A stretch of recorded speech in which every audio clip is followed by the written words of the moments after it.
आज ही Doubtnut app download करें। Doubtnut पर होगा अब आपके सभी मैथ्स, केमिस्ट्री, फिजिक्स और बायोलॉजी डाउट्स का सफाया।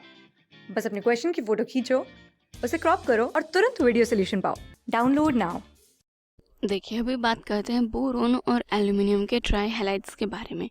तो बोरोन के जो हैलाइड्स हैं उनका जनरल फॉर्मूला है BX3 ट्राई हैलाइड्स। अभी जो बोरोन के ट्राई हैलाइड्स हैं ये एज अ मोनोमर एग्जिस्ट करते हैं, ठीक है। और जो इसमें बोरोन है ये आपका कैसा होता है, sp2 हाइब्रिडाइज्ड होता है। और आपको पता है कि ये कंपाउंड आपका क्या है, लुईस एसिड है, बिकॉज ये इलेक्ट्रॉन डेफिशिएंट है। उसके बाद भी ये एज अ मोनोमर ही एग्जिस्ट करते हैं, क्योंकि देखिए इसकी जो स्ट्रक्चर है वो क्या होती है आपकी, बी sp3 हाइब्रिडाइज्ड का मतलब है कि ट्राइगोनल प्लेनर स्ट्रक्चर है, राइट। अब यहाँ पे जो ये आपके हैलोजन्स हैं इनके पास क्या है, लोन पेयर प्रेजेंट है इनके 2p z ऑर्बिटल में, और ये बैक डोनेट करते हैं बोरोन का जो 2p ऑर्बिटल एम्प्टी होता है उसमें। तो बैक डोनेशन की वजह से जो ये अपने इलेक्ट्रॉन डेफिशिएंसी है उसको कंपनसेट कर लेते हैं। तो इसलिए जो BF3 के जो मॉलिक्यूल हैं या फिर बोरोन के ट्राई हैलाइड्स हैं ये एज अ मोनोमर ही एग्जिस्ट करते हैं, ठीक है। अब बात करते हैं हम एल्युमिनियम की, कि जो आपके एल्युमिनियम के हैलाइड्स हैं ये कैसे एग्जिस्ट करते हैं। तो आपके जो एल्युमिनियम के हैलाइड्स हैं ये मोस्टली कैसे एग्जिस्ट करते हैं, ऐसा डाइमर्स एग्जिस्ट करते हैं। अब अगर मैं बात करूं सबसे पहले कि जो आपका एल्युमिनियम ट्राइफ्लोराइड है जो कि सबसे डिफरेंट है और इसकी अलग ही कैरेक्टरिस्टिक्स हैं, तो वो देख लेते हैं। देखिए जो आपका एल्युमिनियम ट्राइफ्लोराइड है ये कैसा है, नॉन वॉलेटाइल एंड इनसॉल्युबल, ठीक है। और क्या है आपका, इनसॉल्युबल इन वाटर है। अब जो आपका AlF3 जो है इसका मेल्टिंग पॉइंट की अगर बात करें तो इसका बहुत ही ज़्यादा हाई मेल्टिंग पॉइंट होता है। तो इसके हाई मेल्टिंग पॉइंट होने की वजह से आइडिया लगाया गया कि जो इसकी स्ट्रक्चर है ये कैसी 3D जेंट मॉलिक्यूल है, 3D स्ट्रक्चर है। और मतलब 3D स्ट्रक्चर भी आपकी किस टाइप की है, बहुत ही ज़्यादा कॉम्पैक्ट से स्ट्रक्चर है, इसी वजह से तो इसका जो मेल्टिंग पॉइंट है वो क्या है, ज़्यादा है आपका, ठीक है।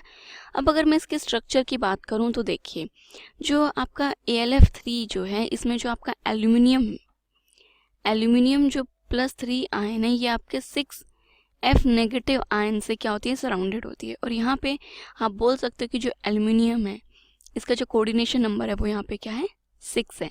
तो यहाँ पे एक डिस्टोर्टेड ऑक्टाहेड्रल अरेंजमेंट मिलता है आपको, क्या मिलता है, डिस्टोर्टेड ऑक्टाहेड्रल अरेंजमेंट, ठीक है। देखिए अभी इसकी एक बार स्ट्रक्चर देखते हैं कि किस टाइप की स्ट्रक्चर होती है। ये आपका एल्युमिनियम है, ठीक है। इस एल्युमिनियम से आपके 6 फ्लोरीन जो है वो अटैच है। ये आपका एक जो ऑक्टाहेड्रल है उसकी फॉर्मेशन हो चुकी है। अब देखिए जो ये मतलब फ्लोरीन जो है ये नेक्स्ट एल्युमिनियम से अटैच होते हैं। तो इस टाइप से आपके जो फ्लोरीन एटम्स हैं वो क्या हैं, दूसरे एल्युमिनियम से अटैच्ड हैं। तो इस टाइप से जो आपका एल्युमिनियम है वो क्या हो जाता है, हेक्सा कोऑर्डिनेटेड हो जाता है। उसका जो कोऑर्डिनेशन नंबर है वो क्या हो जाता है, 6। हर एक फ्लोरीन यहाँ पे क्या बना रहा है, ब्रिज बना रहा है बिटवीन 2 ऑक्टाहेड्रा। जैसे देखिए ये वाला जो फ्लोरीन है आपका, ये फ्लोरीन क्या कर रहा है, दोनों एल्यूमिनियम्स के बीच में ब्रिजिंग का काम कर रहा है। तो आपका हर एक फ्लोरीन क्या बना रहा है, ब्रिजिंग बना रहा है 2 ऑक्टाहेड्रा के बीच में। तो ये तो थी आपकी AlF3 जो है, AlF3 की स्ट्रक्चर इन सॉलिड स्टेट, ठीक है, वो सॉलिड में ऐसे एग्जिस्ट करता है। अब नेक्स्ट हम बात करते हैं जो आपका एल्यूमिनियम ट्राइक्लोराइड है उसके स्ट्रक्चर की। तो देखिए जो एल्यूमिनियम ट्राइक्लोराइड है इसकी हर फेज में अपनी डिफरेंट स्ट्रक्चर होती है, ठीक है। एल्यूमिनियम आपका ऑक्टाहेड्रली कोऑर्डिनेटेड भी होता है कहीं पे, और कहीं पे वो टेट्राहेड्रल भी कोऑर्डिनेटेड होता है। मतलब उसका जो कोऑर्डिनेशन नंबर है वो कभी 6 भी होता है और 4 भी, दोनों कोऑर्डिनेशन नंबर हमें उसको देखने को मिलते हैं, ठीक है। अब देखते हैं कि किस टाइप से उसकी स्ट्रक्चर होती है। देखिए अगर एल्यूमिनियम ट्राइक्लोराइड की स्ट्रक्चर में सॉलिड स्टेट या फिर बोले क्रिस्टलाइन स्टेट में जब हम इसकी बात करेंगे तो एल्यूमिनियम जो है आपकी उसकी स्ट्रक्चर कुछ इस टाइप की होती है। ये ऑक्टाहेड्रल स्ट्रक्चर बना दीजिए पहले एल्यूमिनियम की, यहाँ पे आपके 6 क्लोरीन जो एटम्स हैं वो एल्यूमिनियम से अटैच्ड हैं। देन ये जो 2 क्लोरीन एटम्स है ये यहाँ पे किसका काम कर रहे हैं, जो ऑक्टाहेड्रल एल्यूमिनियम एटम्स हैं इनके बीच में 2 क्लोरीन एटम्स आपके ब्रिजिंग का काम कर रहे हैं, ठीक है। अब देखिए जो बाकी के आपके क्लोरीन्स हैं ये भी कहीं ना कहीं आपके फर्दर क्या है, अटैच्ड है। तो ये मैंने इन पे ऐसे बोन लगा दिया कि यहाँ पे खत्म नहीं हुए, देन फर्दर ये यहाँ पर अटैच्ड है। तो ये जो स्ट्रक्चर है ये आपकी क्या है, सॉलिड AlCl3 की, सॉलिड AlCl3। और यहाँ पे जो आपका एल्यूमिनियम है इसका कोऑर्डिनेशन नंबर क्या है, यहाँ पे 6। मतलब कि एल्यूमिनियम 6 क्लोरीन एटम से कोऑर्डिनेटेड है, ठीक है। नेक्स्ट देखते हैं, ये तो थी सॉलिड स्टेट की बात। अब अगर लिक्विड या वेपर फेज में देखा जाए कि इनमें एल्यूमिनियम ट्राइक्लोराइड की स्ट्रक्चर क्या होती है, तो देखिए इनमें स्ट्रक्चर आपकी कुछ इस टाइप की होती है, Cl Cl, ये फिर देन आपका एल्यूमिनियम और ये दो क्लोरीन प्रेजेंट हो गए।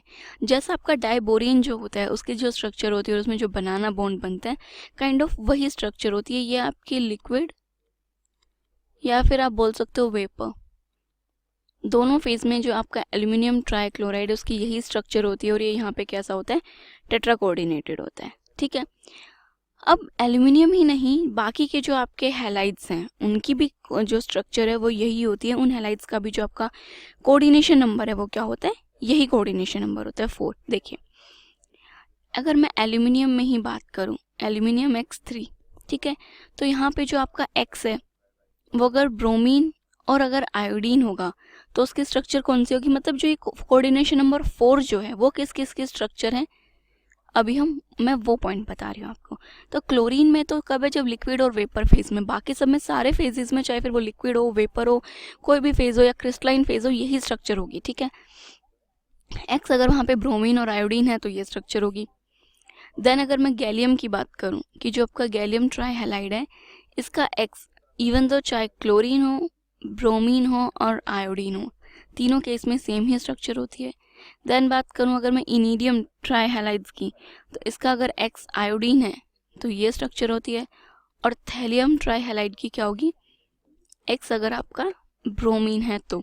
देखिए इन सब चारों की मैंने स्ट्रक्चर की बात की। अब वो स्ट्रक्चर चाहे आपका सॉलिड हो, लिक्विड हो या फिर आपका वेपर फेज हो, यहाँ पे जो आपका मेटल है, कोई भी मेटल एक मतलब फिक्स बता रही हूँ, मतलब ये जो भी आपका एल्यूमिनियम, गैलियम, इनीडियम है, खैर ये सारे मेटल्स नहीं है, जस्ट एल्यूमिनियम मेटल है, बट मैंने एम इसको ऐसे रिप्रेजेंट किया इन सभी को बताने के लिए। तो ये जो एम है ये क्या, कितना कोऑर्डिनेशन नंबर होगा इसका, 4, ठीक है। देखिए इसकी एक जनरल स्ट्रक्चर बना देती हूँ, ये आपका एम हो गया, ये एक्स एक्स, ठीक है, और ये क्या हो गया आपका एक्स, ठीक है। देन आता है आपका नेक्स्ट मेटल जिसका ये हैलोजन, ये हैलोजन और ये कोई भी हैलोजन है, ठीक है।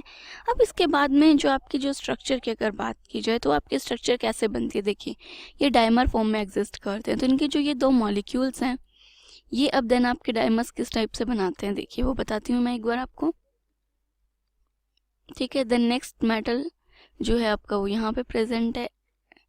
अभी तक जो इनका जनरल फॉर्मूला है ट्राइहैलाइड्स का, इनकी वो स्ट्रक्चर है, बट इसके बाद में क्या होता है कि जो ये आपका हैलोजन प्रेजेंट है ये अपने इलेक्ट्रॉन्स क्या कर रहे हैं, डोनेट कर रहे हैं मेटल की तरफ, और ये ऐसे बॉन्ड बनता है इसका। ये कौन सा बॉन्ड है आपका, डेटिव बॉन्ड है। डेटिव बॉन्ड में क्या होता है कि जो आपका एक एटम होता है वो अपने लोन पेयर, अपना कंप्लीट लोन पेयर डोनेट करता है दूसरे मेटल को, मतलब कि इस बॉन्ड में एक ही एटम का पार्टिसिपेशन है, दूसरे का कोई पार्टिसिपेशन नहीं है, वो जस्ट इलेक्ट्रॉन्स को क्या कर रहे हैं, एक्सेप्ट कर रहे हैं। तो ये डेटिव बॉन्ड बनता है। इसी तरह से इस हैलोजन को तो इस मेटल ने डोनेट किया और ये हैलोजन इस वाले मेटल को डोनेट करता है, तो तब वो आपकी जो स्ट्रक्चर बनती है वो बनती है, जिसको हम नॉर्मली डेटिव बॉन्ड ना शो करते हुए हम क्या करते हैं, एक डायरेक्ट स्ट्रक्चर की फॉर्मेशन कर देते हैं। हम सिंपल एक स्ट्रक्चर दिखा देते हैं इस टाइप की, बट एक्चुअल में अगर बात की जाए तो ये स्ट्रक्चर आपकी इस टाइप से बनती है। जो ये हैलाइड्स हैं ये अपने जो लोन पेयर्स है वो यहाँ पर पे डोनेट कर देते हैं, ठीक है। तो ये तो थी आपके इनके स्ट्रक्चर्स की बात। और देखिए BF3 की जो हमने बात की थी कि वो एज अ डायमर क्यों एग्जिस्ट नहीं करता, तो वो मैं बता चुकी हूँ कि यहाँ पे जो ये आपके मॉलिक्यूल्स हैं, हैलोजन क्या करता है, इसको अपने बैक डोनेशन करता है, मतलब बोरोन के पास जो लोन पेयर है और यहाँ पे जो ये इसके लोन पेयर प्रेजेंट है जिस भी 2p ऑर्बिटल में, ये जो लोन पेयर है यहाँ पे क्या कर रहा है, अपना डोनेट कर रहा है।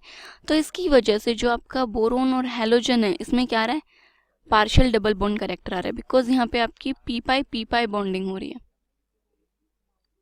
ठीक है।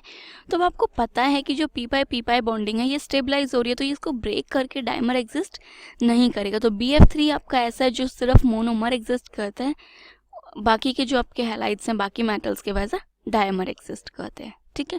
तो ये तो थी आपके जो इन हैलाइड्स हैं इनकी स्ट्रक्चर। क्लास 6 से 12 से लेके नीट, IIT, जेई मेंस और एडवांस के लेवल तक 10 मिलियन से ज्यादा स्टूडेंट्स का भरोसा। आज ही डाउनलोड करें डाउटनेट ऐप या व्हाट्सएप कीजिए अपने डाउट्स 8400 400 400 पर।